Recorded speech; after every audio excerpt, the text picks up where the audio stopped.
Filch is observing all secret passages in and out of the castle. If I find a shred of evidence, boom! The very floor of the office shook. Umbridge slipped sideways, clutching her desk for support, looking shocked. She was gazing toward the door. Harry took the opportunity to empty his almost full cup of tea into the nearest vase of dried flowers. He could hear people running and screaming several floors below. "Back to lunch with you, Potter!" cried Umbridge, raising her wand and dashing out of the office.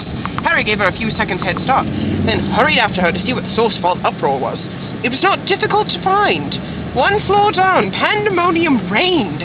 Somebody, and Harry had a very shrewd idea who, had set off what seemed to be an enormous crate of enchanted fireworks.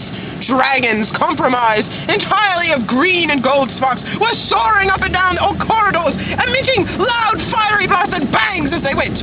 Shocking pink Catherine wheels, 5 feet in diameter, were whizzing lethally through the air like so many flying saucers.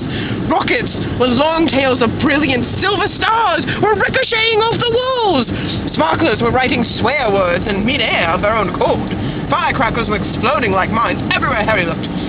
And instead of burning themselves out, fading from sight, or fizzling to a halt, these pyrotechnical miracles seemed to be gaining in energy and momentum the longer he watched.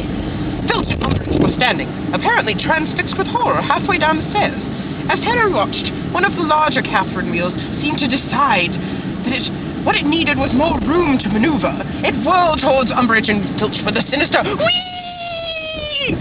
Both adults yelled with fright and ducked, and it soared out of the window behind them and off across the grounds. Meanwhile, several of the dragons and a large purple bat were smoking ominously, took advantage of the open door at the end of the corridor to escape toward the second floor.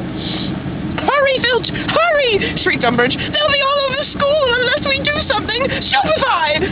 A jet of red light shot out of the end of her wand and hit one of the rockets! Instead of freezing in midair, it exploded with such force that it blasted a hole in a painting of a soppy-looking witch in the middle of the meadow.